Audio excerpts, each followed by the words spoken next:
This is DT Grant and the Practice Podcast, the place where we dive deep into the hidden world of healers. Today, I'll be interviewing a woman who is from southern France and has ancestors from southern Algeria and currently lives in Hong Kong. Intermixed with her gifts inherited from her great-grandmother and grandmother from the Bedouin shaman lineage in Saharan Africa, she also uses Reiki, Tui Na, and Acupuncture to help her in her shamanic energy healing work.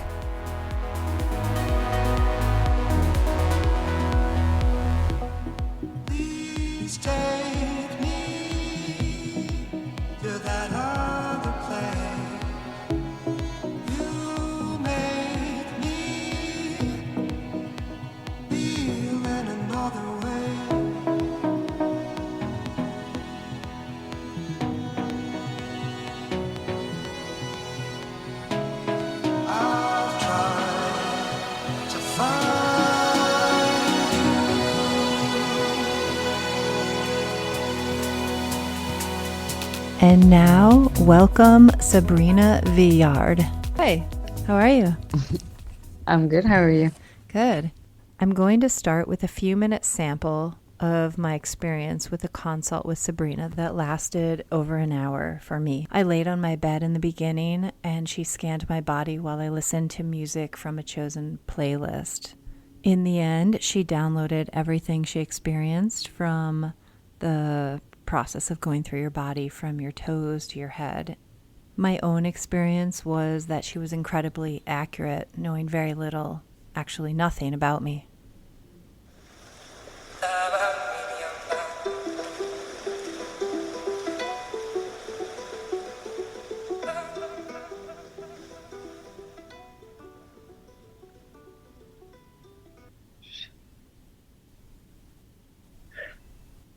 Hello. Hi. Hi. Slowly coming back. Take your time. Hi. Okay, so now I'm going to brief you on all the things I picked up from your body. And whatever I'm going to tell you from now on is based on my own interpretation, what I've felt, seen, without knowing you or anything about your life. When I first started, I would see you. Basically, you will come out. You were very curious. It felt like that was the beginning of a new journey for you. This session for me was a mix of three things. One was initiation, like a shamanic initiation. The second thing was just like a normal session, dealing with a few things that were tangled or stuck in your energy field. And the third one was a soul retrieval.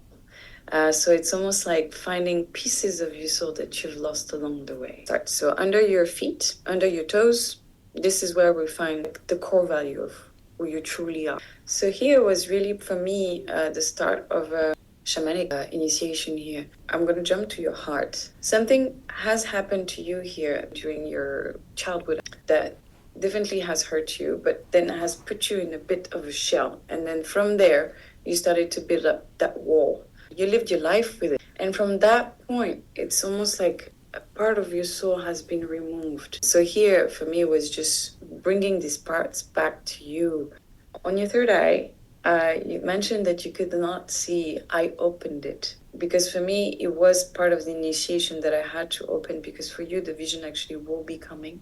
We have to understand, sometimes people think vision as like it's only with the eyes. In our world, the senses are completely different. They're hidden senses. So I see with my eyes closed, which in our world would not make sense. But for me, this is how I see. So for you, you could be seeing, but seeing with your body, seeing with your voice, seeing with whatever other sense. It doesn't have to be just with your eyes, but at least your third eye I reopened. So that was more on the soul retrieval journey here. On your throat, when I opened it even more, the message was make sure that the main voice of your podcast is yours. You may have people coming in and talking, sharing the experience, but at the end of the day, make sure that it's about your own experience, what you share. That was just a small taste of the consult I did with Sabrina. Now we're going to move on to the interview. But first, I'm going to take a small piece of the evaluation I did of her classical Indian astrology. Have you ever had a Vedic chart done? Never. Never. Okay. I'm actually curious. So you have a lot of strong planets. So everyone's chart has 7 planets and Rahu and Ketu. Everyone has the same things in their chart, and it's just a matter of where it's placed. Is it weak or is it strong? And so in some people's charts, we still have these afflictions present, and it just falls in different houses, and each house represents something different.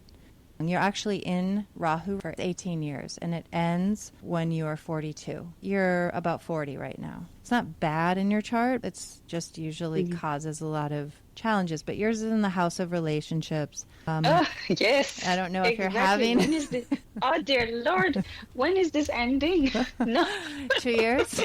So sometime when Yeah, you're 42, Rahu will end and you'll go into Jupiter. And Jupiter is this planet of expansion and luck and beneficence. And yours is in the second house. So the second house is about your voice and communications. Interestingly, looking at your background in shamanism, the second house is also about sacred oral traditions and word of mouth learning. And so you might be speaking, maybe you will become public with your voice. And it doesn't always happen the moment you enter Jupiter. Jupiter is 16 years long. It often peaks midway through. So around 50 is when it should peak. Oh, it's also the house of wealth. So your Nice. Jupiter is in Mula, which can be getting down to the root of things, can be dirty and messy, but it also, someone told me, when you get to it, you may eventually find the diamond within that. But it's a lot of digging. Moon and Jupiter together, they're together in the second house. It means fame. You know, Estella told me that you were told you were going to be famous. Your Mars is in the house of self. Mars is about action and physicality and kind of like warrior strength, physical strength and courage. And yours is super strong in that house of the self. This is just a taste of the astrological evaluation. And now we are moving on. That's it. For the rest, you were talking to me. I felt it. It makes sense. I know this is where I'm heading, and I'm ready for it. I feel like I really want to talk now. This kind of thing before, I wouldn't have done it. That's it. Are you ready to go talking. on questions? Yeah. Okay. So this is kind of a broad question. How did you get started on this path? It's a very broad question. I can go specific, and then it might I think it's better. So can you explain, I don't know how to say this, the Bedouin shaman lineage? Bedouin shaman lineage. Is that Northern Africa or is it Southern France? Northern Africa. Northern Africa. And what is it? So the Bedouin, first of all, they were nomads. So it's a tribe in the Sahara. My part from my family, they were from the south of Algeria, Northern Africa, in the Sahara, obviously. We don't work with medicine, but it's more of a meditative shamanism, let's say. Walking in the desert was a way to meditate. We were very connected to the stars. So it's that guidance that we get from the stars in terms of direction, obviously, where to go as a tribe, but also getting messages from the spirits, from our ancestors. We were very good with poetry. So in these moments of solitude, usually what happens is that we start writing poems or a lot of words that come out. We basically download. And we used to bring that back to our tribe. And that is a wisdom that we will use ourselves to help others. Each tribe had usually one shaman or spiritual guide, a healer as well. We used to work with plants. And then we had the healer more on the spiritual level and emotional level. So a lot of people who had maybe problems of the heart, they used to go and ask for advice, what to do. The answers used to come whether from downloads that we have when we do long walk in the desert or through dreams as well. Particularly my family, we were very good with dreams. For us, the dreams are going into another dimension, another realm, and particularly the future. So we used to see what would happen in maybe a year or two or even a few months. We don't always comprehend what it was, but then we do understand that a few years later or months later that it was actually us traveling to another realm. So you grew up in southern France. Did you live with your family's tribe? I haven't at all. So I grew up south of France. But it's quite interesting because my story, I didn't know anything about my family from my dad's side. I knew my dad, obviously, my grandma, my great-grandma, I met her, but I didn't know... So it's your dad's mom. That I didn't know what kind of gifts they had. It was actually kept secret because the gifts in my family was coming from women. And in the Sahara, in a Muslim environment as well, we're not allowed to have access to God. So it was mainly reserved for men. But all the women on my dad's side were actually gifted seers. Back in the days, it started with women because we're receptive. We're open to it. With time, men took over, and it was only for men. So I went only once in the desert when I was very little. My great grandma was there. She was very old. She was 110, I think, at the time. And first time we've met, and she made me walk. So I walked, I remember, with my little feet. I was burning on the sand. It was during the day. So she held my hand, and the next day she died. It was her waiting for me to arrive to pass on the gifts. Then my parents separated when I was very young. I was 2 years old.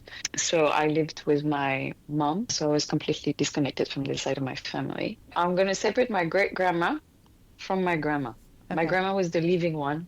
And my great grandma, because obviously she's dead, but she's my guide. So the first dream I had was with this shaman. But after that, most of my dreams were with this great grandma, always dancing in my dreams. She was quite mean, actually. She was telling me not to do this and to do that and pushing me. But she was always coming back, and I didn't know who she was because I realized I may have walked with my great grandma the first time in the desert, but I have no memory of what she looked like. And one day, maybe 4 years ago, I went to my auntie's house, and on the shelves there were all these photos about my grandpa, and I see this old lady, and I asked my auntie, who is this woman? That was the lady from my dreams. And she's like, well, this is your great grandma. I didn't know. And then that photo now is everywhere with me. So she was the one actually guiding me through all of this when I had a hard time. She was always there in my dreams. I talk to her every day. That's my great grandma. Okay. And my grandma, she was the door that blocked the gift. Because my grandpa comes from a very religious family. They were imam, so they were a priest, but a Muslim. And to marry, let's say, a so-called witch, or knowing that in my grandma's lineage there were people like healers, it was not allowed. So they had to escape. That's how they migrated to France. And that's how my mom and my dad met. Oh. But by doing that, my grandma, she left the desert, and she said, whatever is in there will stay in the desert, and I don't want to have anything to do with it, because she really wanted to turn into our religion, and not something that, you know, people will not understand or will be persecuted. How do you say Persecuted. Yes. So she blocked it. It's funny how punishment works, because none of her kids, and she had 8, had a gift, but they had a lot of trauma. You think that was punishment for not carrying on the tradition? I truly believe so. My grandma didn't have a full-on gift, but actually she was very secretive, so she did have a gift. She was seeing in the future. She could feel when there were any sort of negative energy around or people with bad intentions. I want to give you in order so you can understand my story. That's the Virgo. Because it's a lot. I know. Yeah. Sorry. Let me see. I had a few questions, though, about this that might not fit into your story. Oh, how does it compare to shamanism in Peru or the U.S.? And is it very different? You described that there was a lot of storytelling. They're all different. Mainly the difference that we have, I don't want to talk about in the US because I'm actually not very familiar with the shamanism in the US, but in Peru, it would be the medicine. So for us, we don't use medicine at all. So we're not linked to ayahuasca. My lineage, we don't need ayahuasca to see. One person told me that shamanism is a bridge between matter and energy. Is that how you see it in your tradition? I think is one aspect of it. There's a lot more, I think. Shamanism would be the link between spiritual realm and our material world. The shaman is basically a channel between the two. It's someone who will be able to go into the spiritual realm, gather information, and translate that to bring back a message. A shaman also is someone that can alter energy. That's why back in the days people were actually quite scared of shamans, because we can shift someone's energy. But obviously if we have a good intention, it's for the best of the person, right? Then there is this part of the main role back in the days of the shaman, which is for me the scariest part, is to guide people when they pass away. A shaman is able to go on the other side and come back. We do soul retrieval when people have bits and pieces a bit scattered, and I have experienced and helped a few people when they are about to die. First, they let go of everything, and then we guide them on the other side. When they are in between those two gates, we actually take them to the other side. So that is something that I do. So then the shaman, there isn't a training. They learn how to do these things through guides, like you had messages from ancestors. Right. Okay. For us shamans, we don't have living guides most of the time, unless you're lucky enough and your family is still there and you can bathe into it. But even the training will be very minimal, because a shaman, if he's not able to connect to the spiritual world, means you're not a shaman. Somebody choose the shaman? Or does the shaman get chosen somehow? I think you get chosen. Okay. I don't think you choose.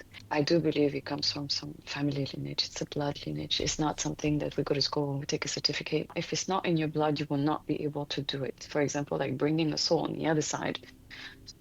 Nobody told me how to do it, but I realized I did. I think we can teach others to explore their own gift. I think we all are able to feel, to see, to have that intuition, to read someone's energy, or to be more intuitive. This definitely people can learn. I do believe we all have that gift. It's really being able to listen to your own gut feeling. The main barrier to this, it's doubts. And also, people, they want to see immediate results. It's not always like this. Yeah. Do you teach people how to do this? I do. Good to know. I do. I had then experienced my first awakening when I was around 14, 15. I was in boarding school, and that was 1 week of my life where I thought I'd lost it, because I had no idea what was happening to me. That's when I realized that for me, everything happens in the dark through dreams. Every night during that week, I was visited by spirits. At first, it was very calm and quiet. I could just hear voices. And then at the end of each dream, I had electric shock through my entire body. And that would make me jump in my bed every single night. It was just getting stronger and stronger. For me, it was impossible to jump when you're sleeping and laying flat. It's not, but that was what was happening.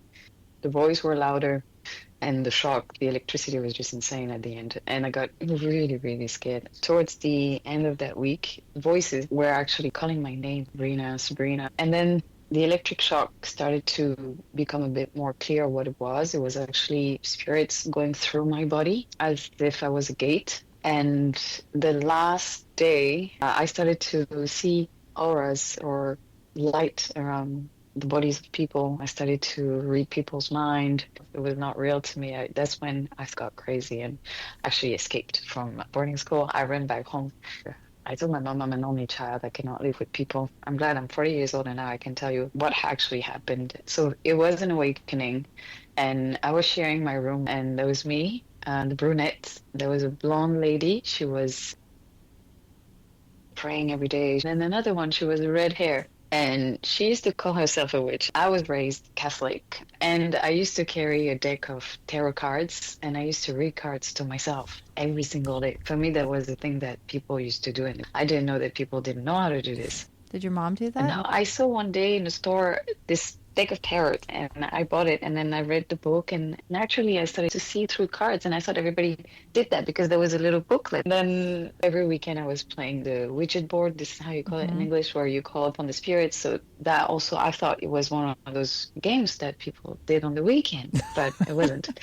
The witch in my room used to explain to me, Sabrina, you're a portal, and they're actually calling upon you because they need your help to go through the other side. And I was like, listen, I do not understand what you're telling me right now. Did you tell her the dreams, what was happening? Yeah, I did, because they were in my room, because they actually heard me at night jumping in my bed. So I felt I was going crazy, but I knew I wasn't, because I was not the only one seeing it or hearing it. that day I actually started to read people's mind. I had a best friend which was very open-minded at the time, and I was like, listen, I think I'm going a bit crazy, and we're going to play a game today, and you're going to ask people questions, and before they answer, I'm going to tell you the answer in the ear, and then we're going to see if I'm right or not. Let's play that game the whole day. And then we did, and I was right every time, but she never really questioned it. She was like, wow, you're really good. And I was like, yeah, keep going. Next one, next one. So I went on with the entire day. But my conclusion of the day, because I had something very scary, the end of the day, the witch asked me to meet her boyfriend. And she knew what was happening with me, and she was like, oh, I want you to meet him so maybe you can see something. So I met him, but I remember he introduced himself, and I couldn't move. I got frozen, and I could see blood dripping from his eyes. To me, it was the representation of devil. It was bad. I was in shock. I was frozen. I couldn't move. And she was telling me, what do you see? What's wrong? And I was like, I just can't. And I just ran away. And then she caught me later on in school, and she was like, what happened? And I said, you cannot stay with this man. It's not going to end up well. You have to go. And she told me, you're crazy. And then that was the conclusion of my day. If the witch says I'm crazy, then this is it. I'm crazy. So then I left boarding school, and then I prayed really hard that day at night when I go back to my house, and I said, oh, please, I don't want to have this at night. I want to be at peace. And I fell asleep. Nothing happened. That was the first night. And next day, I woke up. I couldn't move. Every single of my joint, all of them, from the jaw to the fingers, the feet, the toes, were stuck. It was all frozen. Painful. And they told me I had arthritis while I was like 14, 15 years old. Wow. I went through a lot of clinics, doctors, blood tests, all of this. They couldn't find a single inflammation in my body, but they could see the symptoms, and I couldn't do anything. So I was on painkillers for 2 years just to be able to function. Now that I know what happened, I was getting punished from my ancestors. They opened the door for me. The gift was there. It was time, but I was not ready. I was too young. And then it disappeared after 2 years. I stopped the medicine. I actually cut from that world a little bit, but my intuition was still there. I could feel people. I could read people easily, but I just thought, this is who I am. That's it. I didn't ask many questions. And then in 2015, that's when it happened again. I was 30, so that was 10 years ago. So I went to sleep, and I had a dream again, but this time was a lot more mature, peaceful. It was not scary. I felt very good about it. I think it's also because my own energy evolved. When we're young, teenagers, usually we attract, I call them ghosts, but they're not really ghosts. It's just spirits blocked between the two gates that can be stuck. And our vibration is quite low, so we attract low vibration. But when we get older, hopefully our vibration will raise, and we attract different kind of spirits, guides. And that's what happened. So when I was 30, that dream was actually a shaman who came, not linked to my family at all, but just someone who was there drumming, dum dum dum dum dum. And I was like, okay, that's different, but I could feel that feeling was back again. I could feel it through my body. I had that electricity, and I woke up, and the first thing I said that morning, I said yes. And from there, it really opened the door to all of it. That's where I started to tap into different things. I started to tap into Reiki. I was with my best friends. We went for a weekend. We in One Vietnam. second. What were you doing when you were 30? Were you doing healing work at all? Oh, not at all. So you just I was shifted. Okay. Yeah, I was working for Dolce Gabbana, for luxury brand. I do project management, so I build their stores, construction. It's going to be square and clear, and we use a different part of our brain here. You had a girls' weekend. What were you doing then? We had to select our treatment, and I saw something that looked a bit different, and it was Reiki.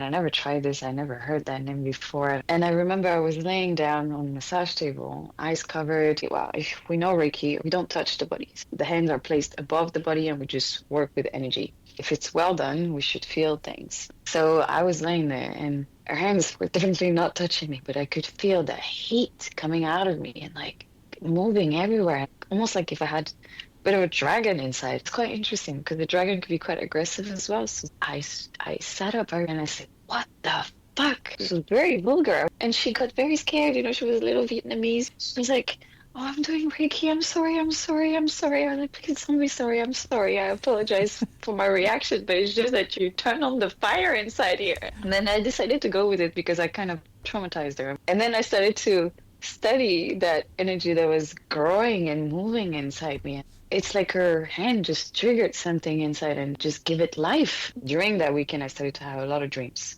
They were insects. So in the shamanic world, usually when we have spiritual animals, the first layer where we start is from the ground. And we get first all the little tiny ones. And I started to enter that world of insects. So I had a series of dreams with animals, and they were growing, and then they were flying. And then they were a black panther. My spiritual animal is black panther.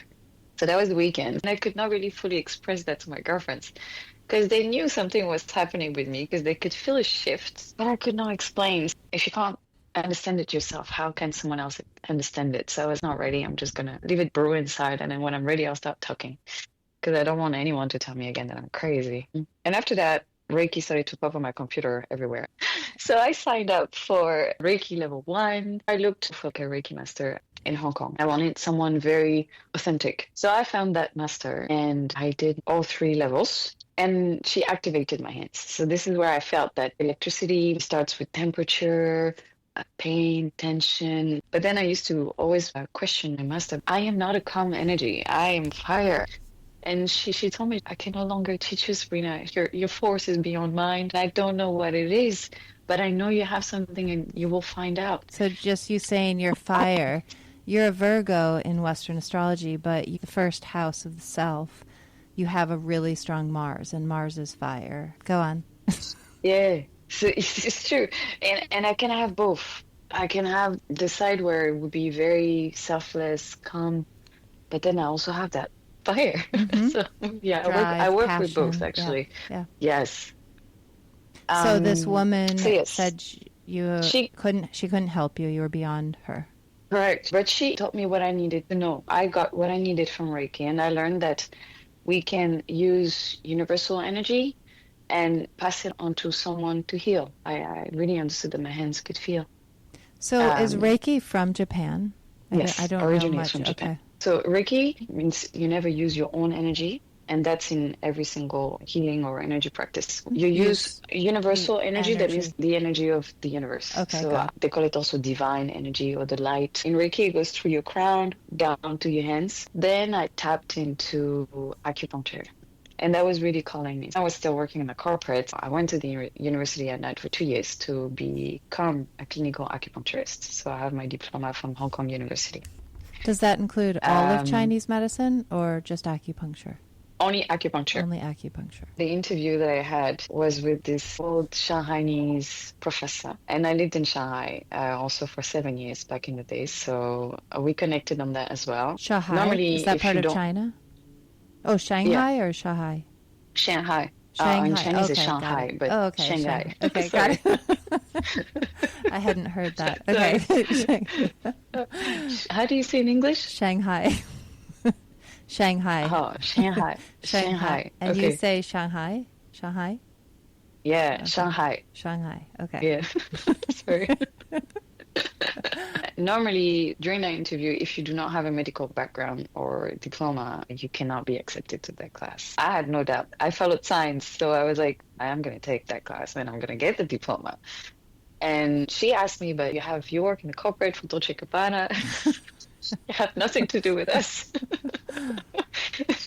She was very happy because I lived in Shanghai. I could speak Chinese. That helped me a lot, actually. But then she was like, what's the link? Why do you want to study so hard? And I was like, listen, I think I have something in me that is taking me on the path of energy healing, helping others. And then I told her about Reiki, and that worked. She found the link because acupuncture is medicine. It has meridians throughout the body. At that time, I actually found out that a little piece of my history of my family as shamans. So I also shared that with her and she was really intrigued. Actually, at the end, after 2 years, she told me, I wanted to see how a healer or a shaman could work with needles and how intuitive they would be and what kind of touch they will have. She believed in a magic touch because there's so many different way of needling that we're all different, and the way we do it actually brings a bit of magic to acupuncture. I got my diploma. I realized that I was really into emotions, and acupuncture, each organ has an emotion. The liver is anger, the heart receives love, and that was for me very important. Then all the meridians. This was also the same channels that I was using in my own practice, and that makes sense to me, and why they're linked to organs and why they're linked to emotions and how they need to be balanced, the yin and the yang. Once I finished this, I turned into Sehem energy. And what is Sehem Yes. energy? This is very ancient Egyptian energy healing practice. So it's linked to Sekhmet. So Sekhmet was Egyptian. She was the god of war, but it's not war to kill people, but it's for protection. So Okay. she was protecting the god Ra, and she was also the master of medicine. So she had both forces. She could destroy and create. And that's also something at the time that really resonated with me, because I knew I had both forces in me. In terms of healing, she was a trauma digger.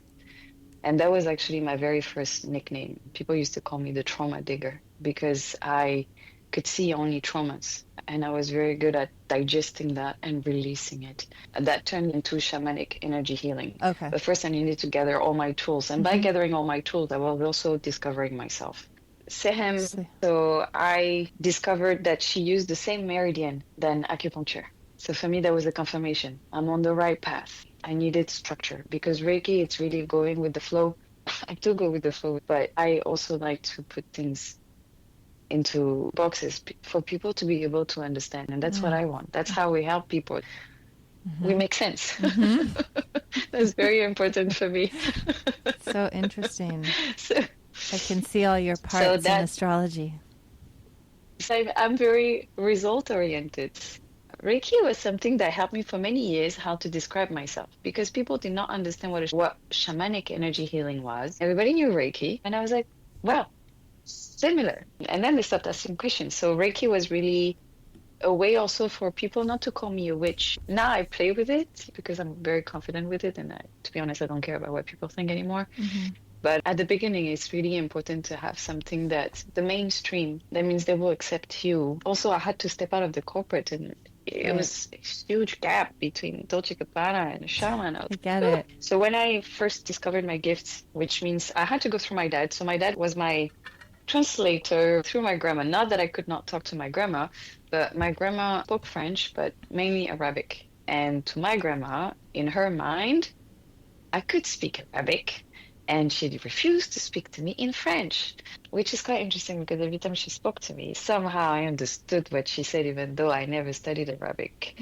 So yeah, I had to go through my dad because my great-grandma was telling me, your grandma knows. You need to talk to your grandma. So I went to my dad. I was like, Dad, you need to talk to grandma because I think things are happening with me. And I actually opened up to my dad and I was like, do you think I'm crazy? And my dad was like, no, I don't think you're crazy because I do feel that in me too, but it's stuck. So he had something too, but he had a lot of trauma as well. So it was difficult for him to tap into it. So he digged into my grandma and little by little, she started to open up and say, yes, we had something. She started to talk about my great grandma. And then one day when 30 years old, I went back to France and to meet my grandma. And I was like, Grandma, I know who we are. And I was like, I know our background, our lineage, because I had all these dreams and information gathered together. And then she opened her arms and she said, welcome. And I was like, what? Wow. What? The one who had like, blocked what do you it? mean, welcome. Wow. Yes. Huh. She was like, well, first of all, you had to find the gift on your own. Second of all, she was like, I thought the gift was lost. It's been years and years. I mean, she was old, my grandma. She thought it was gone. I didn't have to do this ever again. And now you appear.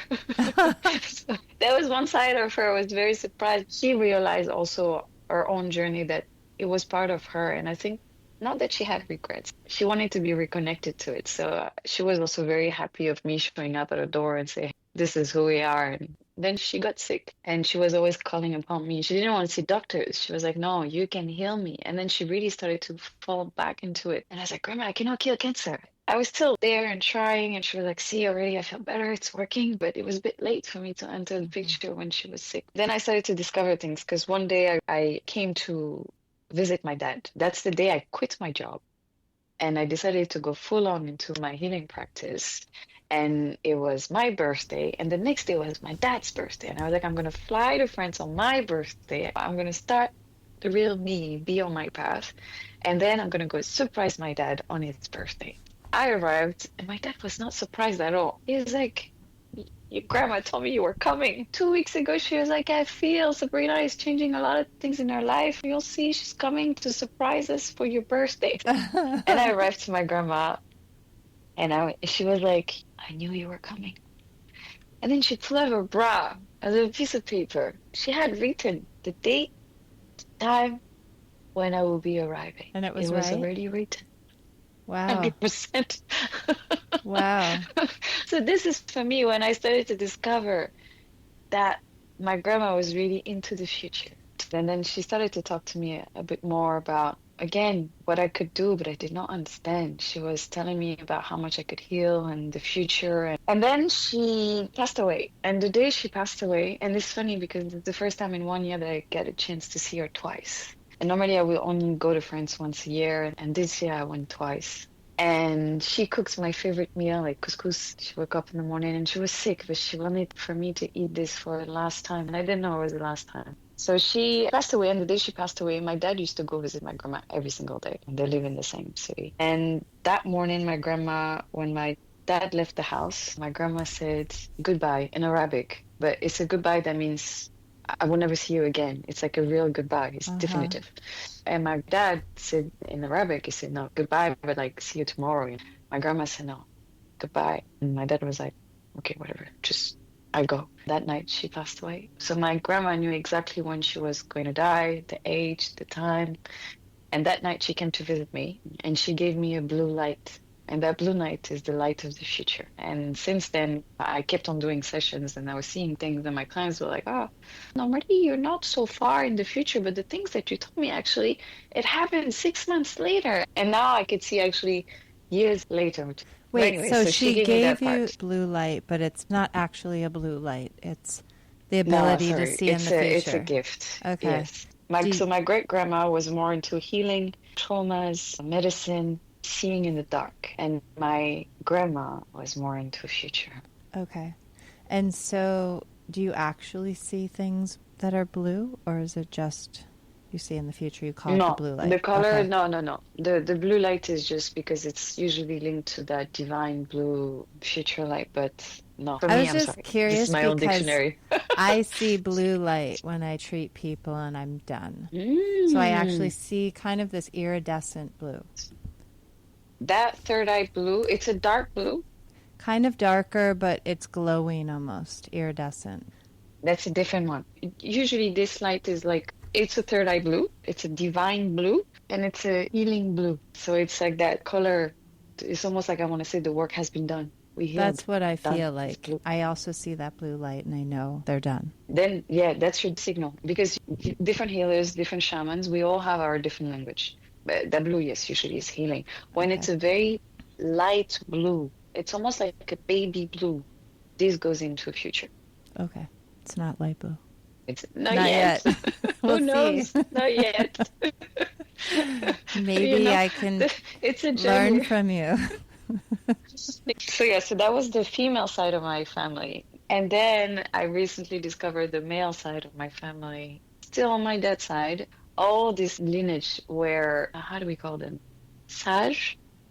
Sage. So this entire lineage, only men, they were linked for seeing the future. And that brought me to my second dream. So the first one was with the drummer, and then the second dream, I was in the middle of the desert, and there was just very low wall of stones around. Like it was a rectangular, and I was in there, and a lot of men in there. Only men. I was the only woman. They were all wearing white. They were Bedouin, definitely Arabic men, Northern Africa men. And one of them came to talk to me, and they were reciting Qurans or meditating or walking. And one of them came to me and he said in Arabic, it's Awaidi, and that means in the names of our fathers.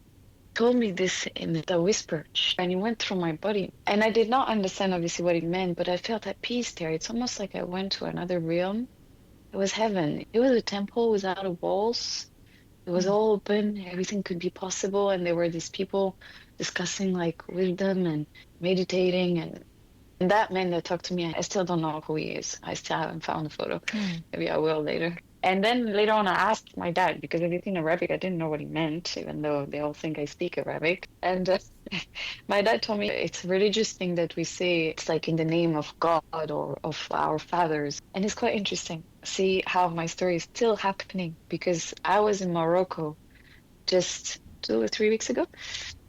I met this man. I took a cooking class, and we went to buy olives in the market. And this lady, she started to buy things, but then she looked at the man that was with me, and she told him Al Waidi.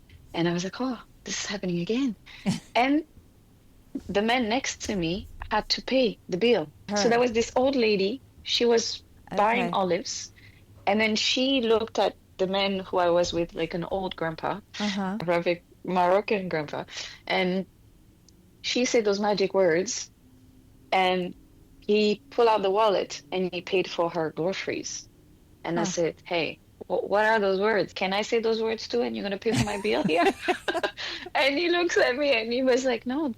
She asked for me to pay, saying in the name of the Lord of our fathers. And I was like, what does that mean? She was like, well, we have to help others in this world, not just to be better in the other world or to have a better life in the afterlife, but just because it's important in the name of the Lord or God or whatever you want to call it. It was very strong. So that man talking to me, I understood that day that he meant go on to that path in the name for our father, also for our lineage.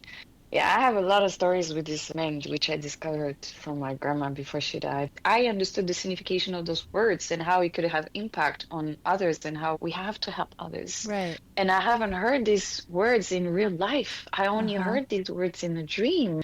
I understood then what my dream really meant and how we have to serve and help others, and that's my destiny. I cannot change this. That's pretty fascinating. That's why I'm saying sometimes this dream was back then. Well, I was 30, it was 10 years ago. That's why I say sometimes it takes time for us to understand and put all the dots together.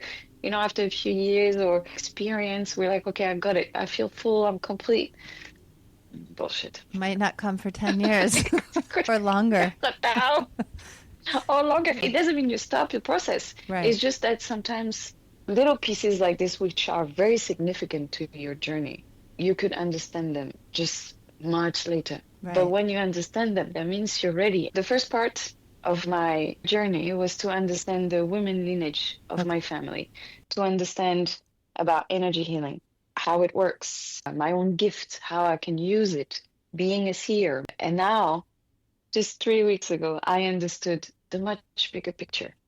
With these words, I understood the meaning of the man lineage, and that is more as like, okay, how can I really serve this world? What kind of message do I want to deliver?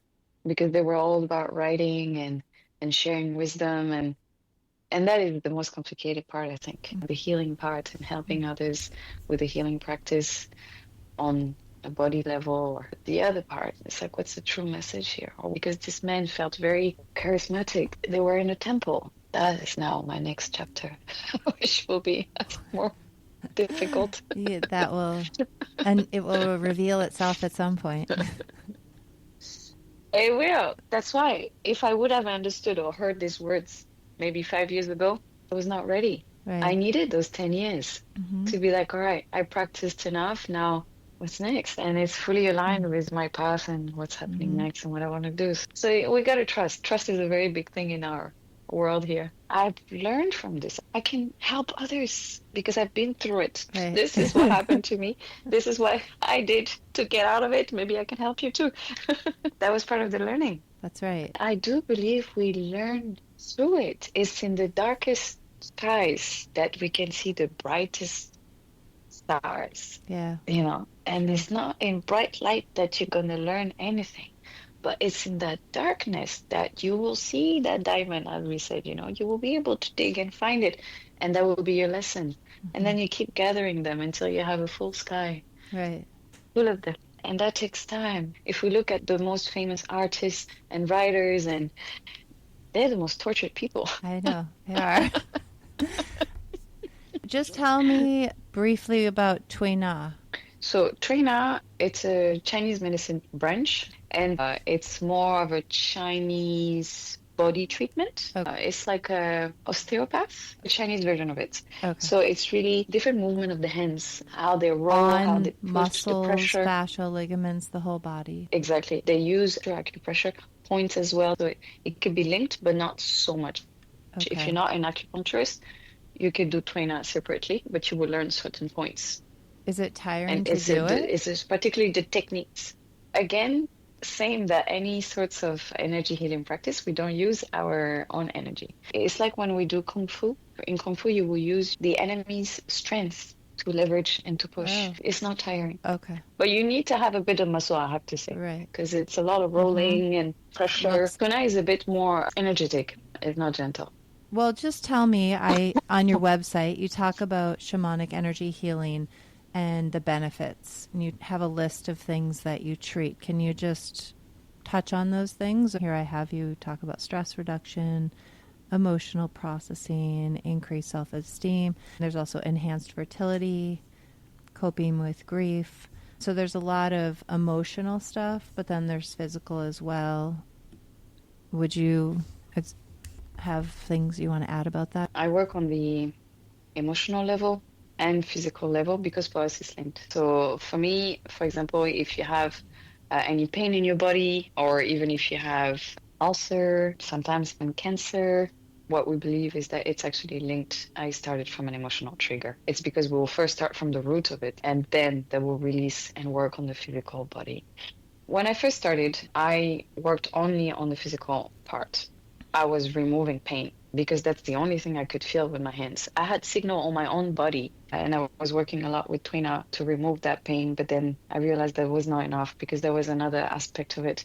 And then I started to put my hand longer onto a part of the physical body. And the longer I stayed, I just went across different layers of the body and started to enter the emotional part. And then I started to see what was underneath the physical pain. And this is when I understood that any sort of physical pain is linked to an emotional trauma. Every single part of your body talks about something. Your feet will be your roots, your foundation, your past. Ankles is things that you're also carrying from the past. The knees is the relationship with the feminine, the masculine.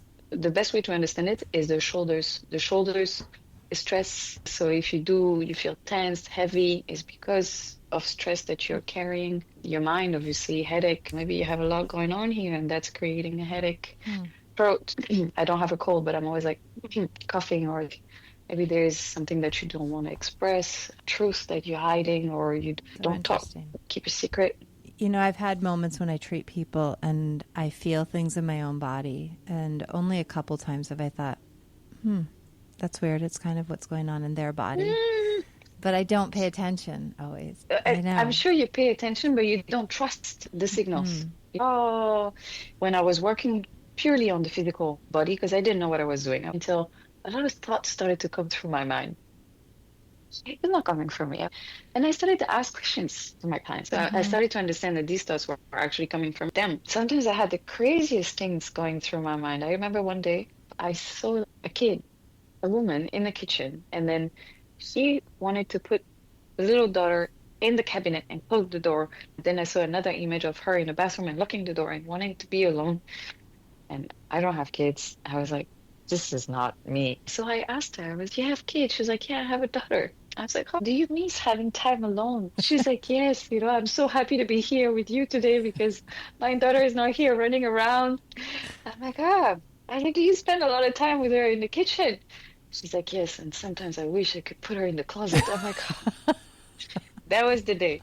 And that's why I still remember that thought, because I had so many of these stories and situations. But that one I remember because it was quite particular. And she had no shame to tell me this. She was like, sometimes wish I could just lock her in a cabinet so I could cook freely. That's when I started to trust these thoughts, because Interesting. somebody has to give you confirmation. That's how we kill the doubts. We need confirmation. When I was first learning, I was translating, I speak Spanish, and I was in the Bronx at an osteopathic clinic, and they would reward me with showing me how to do treatments before I went to med school. I put my hands on this woman, and I remember feeling very short of breath. And they said to me, you need to ground yourself. So then I learned to ground myself because I was taking on her stuff. For me, I know every time I will enter a session, whether it's in person or online, I will just protect myself and know that whatever I pick up comes in, I collect the data, and then it's out. So that's why I breathe a lot, I yawn a lot. Because my energy is quite strong, I need a lot to take me down. But that lady, she had depression for many years, and she came to see me, and I remember I was dwelling into the very dark cloud, and it was very hard to see, but I knew I was in it. I could feel it. Once I was done after the session, she felt very good. She was very bright, but she left. I had time to lay down and then gone, but like a black hole. And I woke up the next day and I was like, I was still fully dressed. Wow. So this is how much I kept. I did not release at all. Oh, no. I just, but usually when this happens and I have something stuck from a session, now it doesn't happen anymore because I know how to evacuate. But in my early days, I had my great grandma or another guide or someone coming in my dreams to suck it out of me. And it was literally, I was seeing someone sucking. It was quite interesting. And then I would wake up and like, feeling lighter. It's quite interesting. If it's not that intense, you have a lot of burping, you feel like your stomach is not feeling right, something wants to come out. Some people also vomit as well. But this is something that a healer, the first thing we do before we place our hands onto someone, or even online, we don't need hands to do anything. We need to learn how to release. Right. Do you believe that we have a certain destiny or a path we're supposed to live out? And another thought is if we aren't living out our path or destiny and we get too far off of it, that it's almost like we can't get back on because we're too far off. I do believe we have a path. I think the further out you go from your path, the more difficult your life is going to be. I would believe there is a way to get closer to your path, and getting closer to your path is getting to know yourself. And that process of understanding yourself better and why you've been in this situation and why this happened to you will put you closer to your path. You don't always have to be 100% aligned. I think for myself here, I'm not always 100% aligned. It's life. I do believe when I help my clients, the work I like to do is to bring them closer to who they are. And if you know who you are, you're closer to your path. It seems like you were brought up to be very aware of who you are. I think so many people aren't, and they try to be what their family wants them to be or what they think they should be rather than who they really are. And it's often really hard to know who you are. And that is part of the process of life, I guess, to figure that out. It is. I have a lot of clients coming to see me because they actually want to know who they are without their parents. We all had that. I didn't know who I was either. I knew I had that force inside. I had ideas, but I have been raised by my mom, dad. I have, traumas that I carry from my mom, my dad. I had to work a lot on understanding my mom's life, my dad's life, and then what they taught me. And at some point, we also have the choice and understanding that you live your life for yourself and not for anyone else. I understand that sometimes we want to please parents. My entire life, I wanted to prove to my mom that I was the best child ever. Follow me until my 30s, okay? So I'm not going to hide this. But at some point, that was no longer what it was. And I was like, I just want to be comfortable with who I am. And by doing so, my mom accepted me even more. Right. It's like accepting our differences, being grateful for what they've taught you with their own know-how. For example, a lot of people, they say, I don't know how to love. I haven't been loved by my parents. But that's why it's also important to look in your parents' past. How were they raised? And then we discover, well, actually, my mom and my dad had no way to teach me that kind of love because they never received it themselves. So it's a lot of acceptance, I think. Once you start accepting and understanding, then first of all, you feel much better. And we got to be curious. You got to be able to explore new territories outside of what you've been taught. We always told me that I was not creative. I am 100% creative. But because someone told me, in Right. art class, I Yeah. didn't know how to draw. I Right. was not good with music. I was terrible at all these things. But I'm creative. Yeah. So this is the thing, So so it's not interesting. falling into a box. The one sentence that someone told us when we were 5 that has scarred us for decades. It's a huge impact. So that's why at some point I hope to everyone to have someone that will just tell you a few words and that will have the same impact that your mean teacher had on you when you were young. And that could change everything because words have a massive impact. We could really heal someone with words. We could also destroy someone with words. Yeah. And I ask everyone, because I call this the practice podcast, do you have a practice? Whether it's spiritual, healing, whatever that means to you, or something that you do or say, or anything you want to add about your practice. Well, I think for me, it's more about self-discovery. It's about your potential. To have something that just every day motivates you to get up and to do something, to live your life, how you can contribute and really make this world a better place. It's important, especially now. If everyone Yes, and I did think something to make the world better, then it could change a lot. And I think we all can contribute. But it doesn't have to be big things. But I think there's a shift and more people are aware. That's most of my questions for today. It was really fun talking to you and so interesting because I didn't even know there was shamanism in that part of the world. Shamanism started in Siberia. And I didn't know it was called shamanism in all these places. I would have thought it had a different name. At the end of the day, we can all do the same things. It's just the methods are different, but the purpose, we all do the same things. I'm excited to have people hear about you and hear your work. Thank you. Yeah. Thank you so much. It was nice. Felt very good. You do have something, I felt like I was talking to a sister here. Oh, you're really great. I love the flow that we had. Yeah, it was really good.